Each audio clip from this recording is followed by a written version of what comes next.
Assalamualaikum, terima kasih kerana menonton channel saya. So, hari ini saya nak cuba bincangkan tentang perbezaan kalau kita nak tukar perniagaan enterprise kita kepada perniagaan sendirian berhad. Ramai yang tanya saya apa beza dia, sebab ada banyak perbezaan, ada banyak komitmen yang perlu anda buat jika anda nak tukar perniagaan enterprise kepada sendirian berhad. Okey, jom kita tengok dulu apa perbezaannya ya. Kita tengok kebaikan dan kekurangan setiap perniagaan ini. Okey, yang jika berlaku situasi, okey, dalam contoh ni berlaku situasi untuk perniagaan enterprise, apa akan terjadi, dan untuk perniagaan sendirian berhad, apa akan terjadi. Pertama, jika kita gagal bayar hutang syarikat, apa jadi pada perniagaan enterprise? Ialah semua harta peribadi kita, termasuk rumah, termasuk kereta, duit kita akan dirampas, dibekukan, dilelong untuk bayar semua hutang syarikat. Tapi untuk company sendirian berhad, ya, harta persendirian tidak boleh diusik oleh bank ya, kerana entiti perniagaan dan entiti individu tu dianggap dua benda yang berbeza. Itu memang akta. Kita tak boleh nak sangkal. Maksudnya kalau company tu bankrupt, perniagaan tu bankrupt, pemilik ada rumah, ada kereta masih boleh guna macam biasa. Bank tak boleh tarik rumah dan kereta kerana dia adalah aset peribadi. Kalau enterprise, semua bank boleh lelong untuk langsaikan hutang kita. Okey. Yang kedua, jika berlaku dua perkara besar lah. Pertama, kalau kita tak gagal bayar hutang. Yang kedua, kalau berlaku kematian pemilik. Okey, kalau kita meninggal ya, untuk enterprise perniagaan kita akan terkubur. Tak boleh pindah milik, tak boleh bagi kat orang lain, tak boleh nak teruskan perniagaan. Apa yang ada dalam akaun akan dibekukan, akaun tak boleh jalan, tak boleh sign check, everything kena daftar akaun baru. Itu akan terjadi ya. Sangat menyusahkan lah. Okey, kalau untuk sendirian berhad, dia adalah menggunakan board director, pemilik pengarah syarikat dan syarikat, dua benda berbeza. Pengarah syarikat sentiasa boleh ditukar ya. Jadi kalau kita meninggal, part untuk pengarah itu boleh ditukar dengan orang lain, dan harta benda pengarah tu adalah diberikan kepada pihak yang berkenaan ya. Jadi perniagaan tu boleh berlaku seperti biasa, pengarah boleh bertukar, tak ada masalah. Itu perbezaan enterprise dan sendirian berhad ya. Okey, kita tengok untuk tukar company ya. Kalau kita fikir balik, oh, sendirian berhad lebih bagus. Okey, jadi untuk tukar company daripada enterprise kepada sendirian berhad, sebenarnya kita perlukan keuangan dan disiplin mengurus perniagaan yang sangat-sangat ketat ya.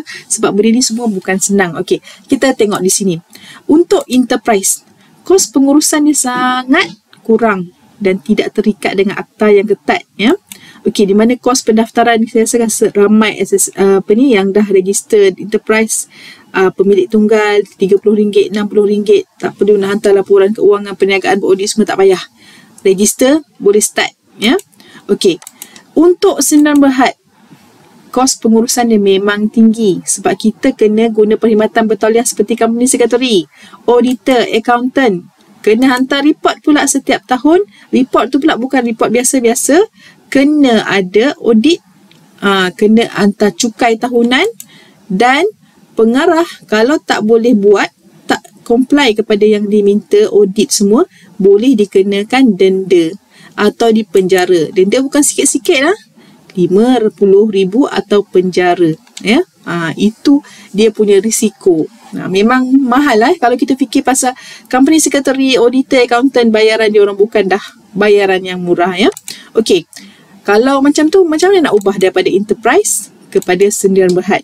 Okey, enterprise, perubahannya kita kena tahu, enterprise selalunya pemilik-pemilik perniagaan, kita lah kerja, kita lah bos, kita lah buat segala-galanya. Tapi bila kita nak tukar kepada sendirian berhad, kita ada pekerja, kita arahkan hala tuju perniagaan, mana kita nak pergi. Jadi kita tak payah pening kepala buat kerja.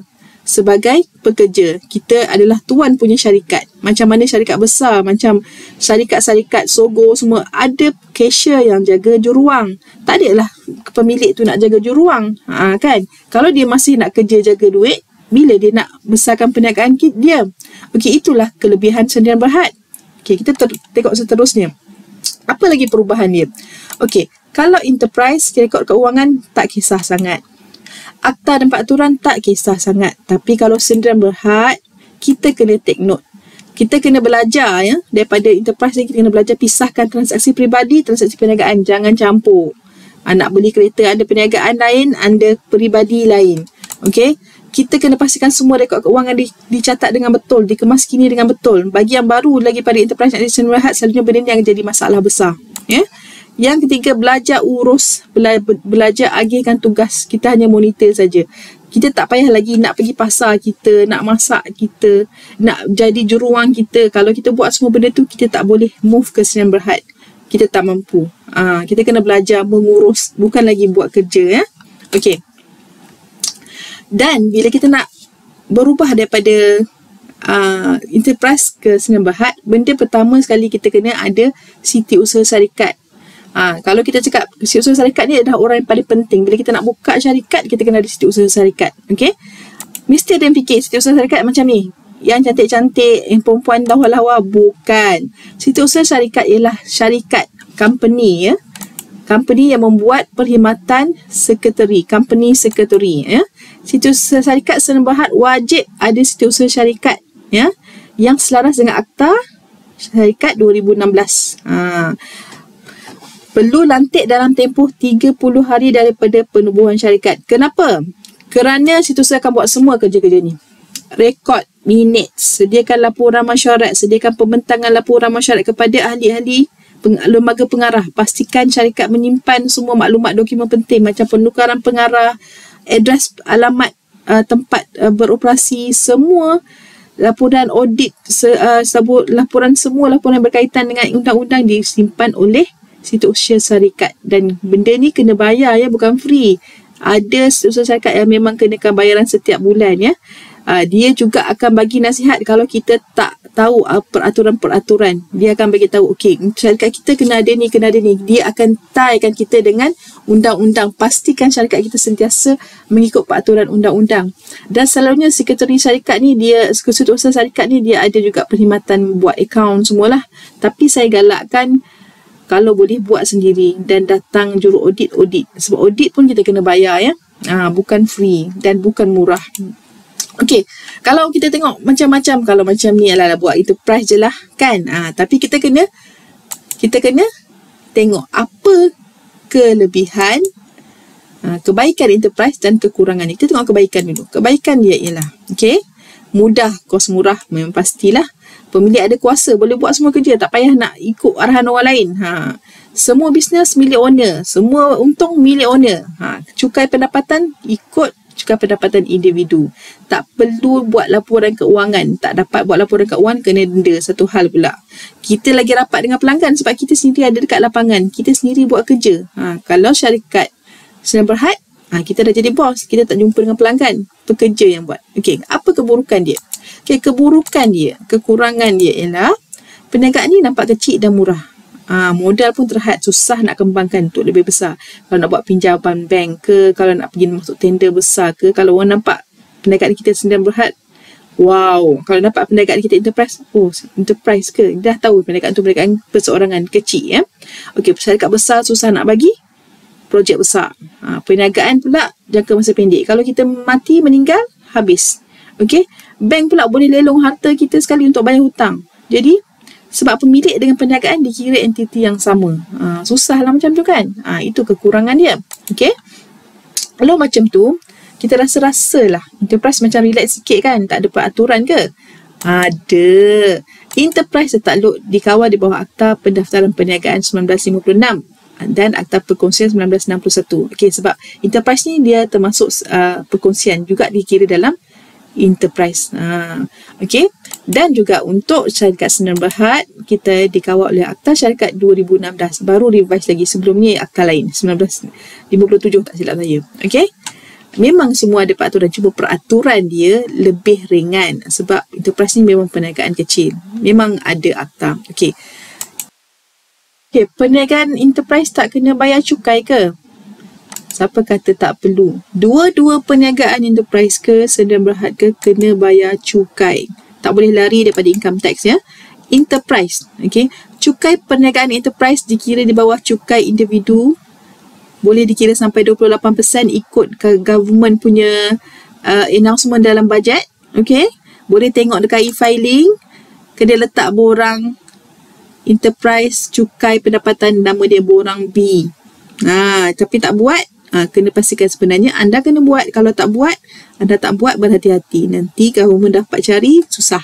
Okay, Sendirian Berhad macam biasa, company sekretari ada, tak ada masalah.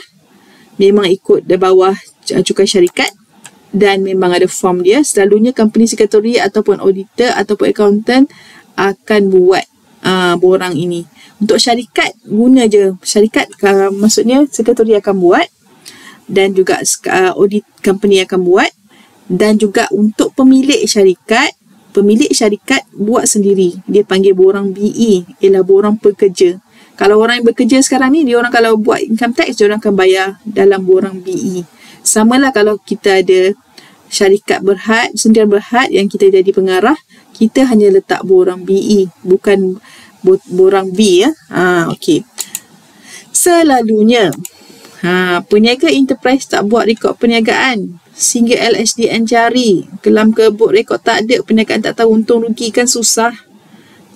Kita kena ingat, income kita sebagai peniaga enterprise pun kena bayar tax. Jangan rasa kita tak bayar. Sendirian Berhad memang tak boleh lari sebab dia dah daftar di bawah akta, kena bayar. Tapi untuk enterprise sebenarnya kena bayar. Ya. Okey. Kesimpulannya, kita ada perniagaan enterprise ke, kita ada perniagaan Sendirian Berhad ke, kita nak pilih yang mana satu. Okey. Kedua-dua jenis perniagaan ini ada kekurangan, ada kelebihan, bergantung kepada keupayaan perniagaan kita. Kalau perniagaan kita kecil, memang tak perlulah kita nak tukar pada Sendirian Berhad sebab kos dia besar. Ya? Tapi kalau perniagaan kita semakin membesar, macam kita nak buat produk kecantikan, produk yang memerlukan kilang, kena ada GMP, kena apply macam-macam, lebih baik kita guna perniagaan Sendirian Berhad kerana ada masa depan yang cerah. Ya? Kalau enterprise ni susah nanti sebab nak dapat grant semua pun, nak buat macam-macam benda tak boleh. Ya? Better kita guna Sendirian Berhad. Okey. Lepas tu apa-apa keputusan kita yang penting, ya, enterprise ke Sendirian Berhad ke, enterprise lah, cuba rekod semua pendapatan dan perbelanjaan supaya kemudian hari senang. Semua data kita simpan. Okey, saya cuba bantu anda. Lepas ni cuba tengok macam mana. Sebab selalunya company sekretari akan bagi information macam ni dan mereka menyediakan perkhidmatan company sekretari. Tapi saya bukan daripada company sekretari. Saya tak ada apa-apa perkhidmatan untuk diberikan. Saya cuma boleh bantu anda, bagi tahu anda apa pro and con. Sebab ada setengah company yang dinasihatkan oleh auditor ataupun accountant supaya tukar daripada company enterprise Sendirian Berhad. Jadi kita kena tahu view dia. Dan kadang-kadang mungkin bias sebab mereka mungkin nak cari pelanggan, tak pasti. Ya. Pastikan anda faham sebelum anda tukar kepada Sendirian Berhad. Sekiranya anda enterprise, cuba record semua perbelanjaan anda supaya senang di kemudian hari. Okey, itu saja daripada saya. InsyaAllah lepas ni kalau ada masa lebih, saya cuba untuk bantu enterprise buat akaun sendiri, record perbelanjaan dengan menggunakan software ataupun Excel, Microsoft Word yang mudah, yang senang, yang tak perlukan kos. Okey, yang penting jaga perniagaan kita. Selamat maju jaya. Semoga membantu. Jangan lupa subscribe. Terima kasih. Assalamualaikum.